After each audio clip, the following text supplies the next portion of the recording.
Hello everyone, welcome back to enlightenment. मैं doctor Anita. आज हम डिस्कस करेंगे इवैल्यूएशन मूल्यांकन के बारे में। ये आपका बीएड फर्स्ट ईयर का टीचिंग टेक्नोलॉजी का यूनिट जो लास्ट आपकी फिफ्थ यूनिट है उसका ये फर्स्ट पॉइंट है। और ये बीएड सेकेंड ईयर में असेसमेंट फॉर लर्निंग का भी टॉपिक है ये। तो इसको बहुत से स्टूडेंट ने कहा था कि टीचिंग टेक्नोलॉजी का जो पेपर है उसकी भी प्रिपरेशन साथ साथ करा दीजिए। तो उसी को ध्यान में रखते हुए ये यूनिट फिफ्थ का ये जो टॉपिक है ये लिया गया है इवेल्युएशन, मूल्यांकन। जैसा कि आपको नाम से समझ आ रहा होगा, मूल्य प्लस अंकन। ये मूल्यांकन दो शब्दों से मिलकर बना है। मूल्य प्लस अंकन, मूल्य करना, किसी चीज को आंकना, वैल्यू करना, जज करना, है ना। तो जब भी हम कोई भी काम करते हैं, कोई भी हमारा टास्क होता है, तो उस जब हम उस टास्क को करते हैं तो उसको इवेलुएट किया जाता है कि जो हमारा ऑब्जेक्टिव था, क्या उस ऑब्जेक्टिव को अचीव किया गया या नहीं किया गया। तो आज इस सेशन में हम ये जानेंगे कि मूल्यांकन क्या है और इवैल्यूएशन क्या है, इसकी क्या डेफिनेशंस हैं और इसके स्टेप्स क्या हैं। इसका मूल्यांकन के जो स्टेप्स हैं वो स्टेप्स क्या हैं और इसकी क्या इम्पोर्टेंस है एजुकेशन में, शिक्षा के क्षेत्र में इसकी क्या उपयोगिता है और क्या ऑब्जेक्टिव हैं। तो आज हम जानेंगे। अब आपको ये सब जानने के लिए वीडियो को लास्ट तक देखना है। और यदि आपको ये वीडियो पसंद आती है, लाइक करना है और अपने साथियों के साथ शेयर करना है। और यदि आप न्यू व्यूअर्स हैं, जो चैनल को सब्सक्राइब कर लीजिए, जिससे कि आने वाले हर वीडियो का नोटिफिकेशन आप तक पहुंचता रहे। और साथ साथ में आपको बेल आइकन भी प्रेस करना है, तभी आपके पास नोटिफिकेशन आएगा। चलिए हम बात करते हैं मूल्यांकन, मीनिंग ऑफ इवेल्युएशन। तो इवेल्युएशन क्या है, जैसे मैंने अभी बताया आपको कि दो शब्द से मिलकर बना है, मूल्य प्लस अंकन। कि किसी भी चीज की वैल्यू करना, मूल्य करना। अब कुछ भी हम काम करते हैं उसका हम इवेल्युएशन जरूर करते हैं। जैसे हमें जिंदा रहने के लिए हमें क्या करते हैं, हम सांस लेनी होती है, हमें ब्रीथ करते हैं, ब्रीथिंग की आवश्यकता होती है। और लेकिन हम ब्रीथ कर रहे हैं, पल पल हम ब्रीथ कर रहे हैं, लेकिन हमें इसका क्या है, एहसास नहीं करते हैं, हम इसको एक्सपीरियंस नहीं करते हैं। उसी तरह से ही जो इवेल्युएशन है, ये प्रोसेस कंटिन्यूएशन चलता रहता है। और लेकिन इसका जनरलाइजेशन इतना हो गया है कि हम इसको एज्यूम नहीं कर पाते, इसका अनुमान नहीं लगा पाते कि ये कब और कहाँ इवेल्युएशन प्रोसेस खत्म हो रहा है, चल रहा है, क्या हो रहा है ना। तो लेकिन इवेल्युएशन क्या है, अब हम ये देखते हैं कि जैसे कि ये एजुकेशन का विषय है, इसमें कहा गया है कि जो education is a step by step process, ये एक महत्वपूर्ण प्रक्रिया है और which is an important part of entire education system. ये हमारे पूरे एजुकेशन सिस्टम का बहुत इंपॉर्टेंट पार्ट है। ये जो है हमारा एजुकेशनल अचीवमेंट को ही केवल मेजर नहीं करता, बल्कि उसमें क्या मॉडिफिकेशन होना चाहिए, क्या करिकुलम में मॉडिफिकेशन होना चाहिए, किस तरह से में चेंज लाना चाहिए, उसके बारे में भी बताता है। और ये है जो है पॉजिटिव और कंटिन्यूअस प्रोसेस है।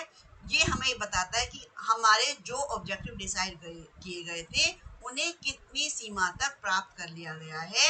और क्या एक बच्चे को जब पढ़ाया गया, उसको इवेलुएट किया गया, तो ये देखना देखना है कि क्या उसमें डिजायरेबल चेंजेस आए हैं या नहीं आए हैं। तो ये है हमारा मूल्यांकन। तो आई थिंक आपको क्लियर हो गया होगा कि मूल्य का मतलब है वैल्यू करना। और इसका मतलब यहाँ पर हम जो भी हमारा टास्क दिया गया है, उस टास्क को कर रहे हैं, तो उसके पीछे हमारा जो ऑब्जेक्टिव है, उस ऑब्जेक्टिव को हमने कहाँ तक अचीव किया है, ये जानना। अब इसकी डेफिनेशन देख लेते हैं। वेस्ट ने डेफिनेशन दी है इसकी। Education is an inclusive concept which indicate all kinds of effort. हमारे सारे जो एफर्ट हैं, उन एफर्ट्स को और उनकी क्वालिटी को वैल्यू करने के लिए, जज करने के लिए, उनकी इफेक्टिवनेस को चेक करने के लिए कि वो कितने जो भी प्रयास किए गए हैं वो प्रयास किस दिशा में किए गए हैं। And it is a compound of objective evidence and subjective observation. It is total and final estimate. It is a valuable and indispensable of modification of policies and further action. और ये जो हम इवेल्युएशन है, ये हमें ये भी बताता है कि जो भी पॉलिसीज हैं, उन पॉलिसीज में क्या चेंज किया जाना चाहिए और फ्यूचर में के लिए कितना इम्पोर्टेंट है ये। नेक्स्ट है, टारगर्सन और एडम्स ने कहा है, to evaluate is a certain the value of some process of thing. किसी भी वस्तु की जो है उसके महत्व को निर्धारण करना, उसके इम्पोर्टेंस को देखना, वही इवेल्युएशन है। Thus, educational evaluation is the passing judgment on the degree of worthwhileness of the some teaching process of learning experience and further action। जो टीचिंग लर्निंग प्रोसेस है उसमें जो हमारे लर्निंग के एक्सपीरियंस हैं, उन एक्सपीरियंस की हमने उन एक्सपीरियंस को कहाँ तक लिया है, उसका डिसीजन लेना ही, उसको इवेलुएट करना ही, उसके लिए जजमेंट करना ही क्या है, एजुकेशनल इवेल्युएशन है। यहाँ पर एक क्वेलिन एंड हाना ने क्या कहा है, evaluation is the process of gathering and interpreting evidence on changes in the behavior of the students as they progress through the school। कि जो बच्चे हैं, स्टूडेंट्स हैं, उनके बिहेवियर में स्कूल के द्वारा क्या चेंजेस लाए गए, जो उनको कंसेप्ट दिया गया, जो उनको पढ़ाया गया, जो उनको वैल्यूज दी गई, तो उसको एक्सप्लेन करना, उसकी प्रक्रिया ही, और बच्चे ने वो कहाँ तक ग्रेस्प किया, यही हमारा क्या है, मूल्यांकन है। अब देखते हैं कि इसका एजुकेशनल इम्प्लीकेशन क्या है, इसका महत्व क्या है इसका मूल्यांकन का। क्योंकि जो हमारा इवेल्युएशन है ये एक ब्रॉड टर्म है ना, इसमें जो है मेजरमेंट भी इसमें शामिल है और असेसमेंट भी इसमें शामिल है, दोनों ही इसमें इंक्लूडेड है।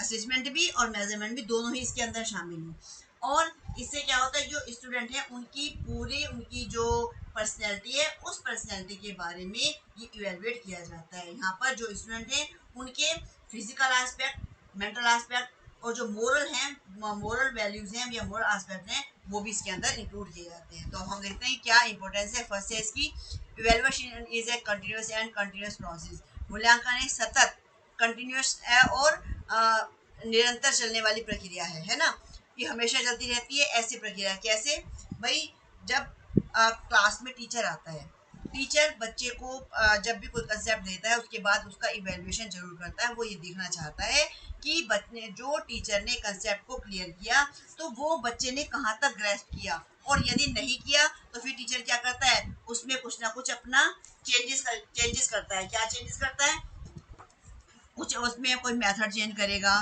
कोई अलग टेक्निक लगाएगा। तो इस तरह से जो टीचिंग है वो, क्योंकि एक कंटिन्यूअस प्रोसेस है, और ये जानने के लिए कि स्टूडेंट्स को जो डिज़ायरेबल एक्सपीरियंस जो दिए गए उस वो कहाँ तक उसको मिले। तो इस तरह से क्या है कि ये क्या है, कंटिन्यूअस प्रोसेस है। कॉम्प्रिहेंसिव प्रोसेस व्यापक प्रक्रिया है। भाई मैंने पहले बताया आपको ये ब्रॉड है ना। और इस जो इवेल्युएशन है इसके थ्रू स्टूडेंट्स के जो बिहेवियर है उसके तीनों एस्पेक्ट को चेक किया जाता है, जैसे कॉग्निटिव, अफेक्टिव, साइकोमोटर। तीन होते हैं इसे, ज्ञानात्मक, भावात्मक, क्रियात्मक। इन तीनों में हुए परिवर्तनों का मूल्यांकन किया जाता है, और इस प्रकार हम कह सकते हैं कि क्या है, ये कॉम्प्रिहेंसिव या व्यापक प्रक्रिया है। Education is a social process. अब ये सोशल प्रोसेस भी कैसी है, क्योंकि जो एजुकेशन के सारे ऑब्जेक्टिव हैं, उन ऑब्जेक्टिव को हमारी सोसाइटी की जो नीड्स होती हैं उन नीड्स के अकॉर्डिंग ही प्रिपेयर किया जाता है। और जो ऑब्जेक्टिव हैं इनको जो बच्चा अचीव करता है, तो इससे क्या होता है, हमारी सोसाइटी की जो भी नीड्स होती हैं उन नीड्स को फुलफिल किया जाता है। यदि नीड्स फुलफिल हो रही हैं तो उसके अकॉर्डिंग है। तो ये जानने के लिए हम क्या करते हैं, इवेल्युएशन एक क्या है, सोशल प्रोसेस है। ऑब्जेक्टिविटी होती है, मतलब हमारा उद्देश्य होता है, ऑब्जेक्टिव होता है। तो जो इवेल्युएशन है उसकी ऑब्जेक्टिविटी इस बात से प्रूव होती है कि जो इवेल्युएशन है, इवेल्युएशन के थ्रू ये देखा जाता है कि जो हमारे ऑब्जेक्टिव डिसाइड किए गए थे उन ऑब्जेक्टिव को कहाँ तक जो है हमने अचीव किया है, और ये जो अचीवमेंट है वो किस लेवल का है ना, कितना है वो। और जो फ्यूचर में जो और अब जो उसके मतलब फ्यूचर का जो हमारा टीचिंग लर्निंग प्रोसेस होगा वो इसी इवेल्युएशन पर ही बेस होगा, इसी इवेल्युएशन का ही रिजल्ट होगा। इसके बाद क्या, डिसीजन मेकिंग प्रोसेस, निर्णयात्मक प्रक्रिया हम इसे कहेंगे। कि जो इवेल्युएशन है वो डिसीजन लेने के लिए किया जाता है। कैसे, क्योंकि क्या है, ये एक डिसीजन मेकिंग प्रोसेस है। इवेल्युएशन के थ्रू ही जो टीचर है वो टीचिंग टेक्निक्स में, टीचिंग मेथड में, और अपने ऑब्जेक्टिव को अचीव करने में, रियल एक्सपीरियंस जो हैं या लर्निंग एक्सपीरियंस हैं उनके लिए, उनकी इफेक्टिवनेस को चेक करने के लिए के लिए ही जो है इवेल्युएशन सही डिसीजन लेने के लिए योग्य बनाता है। इसके बाद child centre learner, child centre यानी कि शिक्षार्थी केंद्रित। जो हमारा इवेल्युएशन है उससे ये पता लगाया जाता है कि जो हमने ऑब्जेक्टिव डिसाइड किए हैं उनमें कितना बच्चे का जो डिजायरेबल बिहेवियर है वो कितना उसमें चेंज आया है, जो बच्चे का बिहेवियर है उसमें कितना चेंज आया है, कितना चेंज नहीं आया है। इस तरह से जो इवेल्युएशन है वो चाइल्ड सेंटर्ड के रूप में माना जाता है। अब मान लीजिए हमने क्लास में बच्चे को कंसेप्ट क्लियर किया, उसके बाद हम उसका टेस्ट लेके देखेंगे कि भाई जो हम बच्चे को सिखाना चाहते थे वो बच्चे ने किस लिमिट तक सीखा है, कहाँ तक उसने सीखा है। उसके बाद है कोऑपरेटिव प्रोसेस, सहकारी प्रक्रिया। अब टीचर यहाँ पर केवल एक अकेला जो टीचर जो है अकेला ही बच्चे के लिए कोई डिसीजन नहीं लेता है। वो यदि अकेला लेगा तो वो रिलायबल नहीं होगा, है ना। इसके लिए जो टीचर है वो जो उसके स्टूडेंट हैं, उसके जो फ्रेंड्स हैं, उसके पेरेंट्स हैं और जो अदर टीचर्स हैं, उसके संबंध में, बच्चे के संबंध में जो भी एटीट्यूड है, एप्टीट्यूड है, वो जानना आवश्यक हो जाता है। और इसलिए इसको हम क्या कहेंगे, सहकारी प्रक्रिया भी कहेंगे। इसके बाद हम देखते हैं इसके स्टेप्स क्या हैं। भाई हम इवेल्युएशन करने का क्या स्टेप्स होता है। सबसे पहला है सिलेक्शन ऑफ द ऑब्जेक्टिव। सबसे पहले हम ऑब्जेक्टिव को सेलेक्ट करेंगे कि हमारे क्या क्या ऑब्जेक्टिव हैं, किस ऑब्जेक्टिव को अचीव करने के लिए हम इवेल्युएशन कर रहे हैं। पहले हमारे ऑब्जेक्टिव डिसाइड हो गए कि हमारा ये ऑब्जेक्टिव है कि बच्चे को हम क्या कॉग्निटिव डेवलपमेंट इसका चेक करेंगे, साइकोमोटर चेक करेंगे, क्या चेक करेंगे, वो हमारा ऑब्जेक्टिव डिसाइड हो गया। उसके बाद नेक्स्ट है writing the objective in the form of behaviour change. अब हमें उद्देश्यों को व्यवहारगत रूप में लिखना होगा। नेक्स्ट है आइडेंटिफिकेशन ऑफ लर्निंग सिचुएशन, अधिगम परिस्थितियों की पहचान करना कि हमें जो लर्निंग बच्चे को प्रोवाइड करनी है उसके लिए कौन सा एनवायरनमेंट क्रिएट करना होगा, कौन सी सिचुएशन होगी, उसको आइडेंटिफाई करना। अब हमने हमारे पास क्या है, ऑब्जेक्टिव भी हो गया, हमने अपने जो ऑब्जेक्टिव को डिसाइड किया, ऑब्जेक्टिव को बिहेवियर टर्म में लिख भी लिया। अब हमने सिचुएशन भी अपनी देख ली। अब ये देखेंगे कि हमें इवेल्युएट करना है तो उसके लिए कौन सा टेस्ट लगाना है। इस टेस्ट के लिए हम नेक्स्ट कोई और वीडियो बनाएंगे तो उसमें आपको क्लियरली बताएंगे कौन कौन से टेस्ट होते हैं इवेल्युएशन के। तो यहाँ पर वो टेस्ट देखेगा कि कौन से टेस्ट, भाई ओरल टेस्ट हो सकता है, रिटन टेस्ट हो सकता है, प्रैक्टिकल हो सकता है, तो ये देखना है कौन सा टेस्ट लगाना है। इसके बाद क्या है, application of method and author of proof, प्रविधि का प्रयोग और प्रमाणों का लेखक। अब यहाँ पर हमने चूज कर लिया कि कौन सा टेस्ट लगाना है। अब यहाँ पर हम उसको अप्लाई करेंगे, जो भी हम मेथड हमने चूज किया उस मेथड को अप्लाई करना है। और उसके बाद अप्लाई करने के बाद हम इंटरप्रिटेशन करेंगे, उसको एक्सप्लेन करेंगे कि हमने किस तरह से इसको इवेलुएट किया है। नेक्स्ट है इसके उद्देश्य क्या होंगे। अब इसके देख लेते हैं उद्देश्य। डायग्नोज, भाई सबसे पहला ऑब्जेक्टिव क्या है कि डायग्नोज करना। अब हमने बच्चे को जो पढ़ाया उसके लिए हमने इवेलुएट कर रहे हैं। अब ये जो इवेल्युएशन है ना, ये जो है ये ऐसा प्रोसेस है जिसमें किसी के मतलब किसी की एक्टिविटी के जो मेजरमेंट है उसके द्वारा जो हमें रिजल्ट मिलता है वो रिजल्ट होता है उसका। अब जो इवेल्युएशन में जो रिजल्ट मिलता है उसके बाद उसकी व्याख्या की जाती है ना। तो इस तरह से जो ये स्टेप बताए हैं मैंने, ये स्टेप होते हैं। अब जो ये इवेल्युएशन होता है, जैसे फॉर्मेटिव इवेल्युएशन भी है, समेटिव इवेल्युएशन भी है, इसको हम नेक्स्ट में पढ़ेंगे। तो इसके थ्रू क्या होता है, जो हमारे इवेल्युएशन होते हैं, समेटिव इवेल्युएशन है, फॉर्मेटिव इवेल्युएशन है, प्रोग्रेसिव इवेल्युएशन है। तो इसमें क्या होता है, डायग्नोज, यानी कि हम डायग्नोज करते हैं कि बच्चों ने जो हमने उनको इवेलुएट किया, इवेलुएट करने के बाद हम ये भी देखेंगे कहाँ कहाँ पर क्या क्या परेशानियाँ थी। डायग्नोज करना मतलब जैसे हम डॉक्टर के पास जाते हैं, डॉक्टर पहले डायग्नोज करता है ना, ऐसी तो दवाई नहीं दे देता आपको कि भाई आप आए और आपने आपको दवाई दे दी।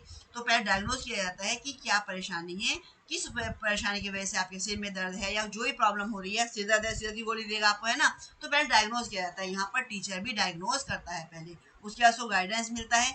इवेल्युएशन के थ्रू इन बच्चों को गाइडेंस दे पाते हैं।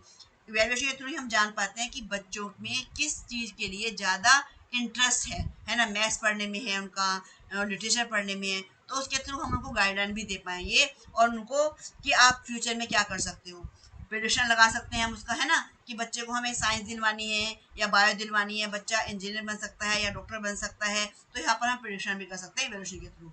हेल्पफुल इन ग्रोथ, उन्नति में सहायक हो गई। रिवीजन ऑफ द करिकुलम, अब जब हम यहाँ पर इवेल्युएशन करेंगे तब यहाँ पर करिकुलम का रिवीजन भी होगा स्टूडेंट के द्वारा। जैसे कि अब आपके एग्जाम आने वाले हैं तो अब आप एग्जाम में बार पढ़ रहे हैं, इसका मतलब क्या है, रिवीजन हो रहा है। आपका इवेल्युएशन किया जाएगा।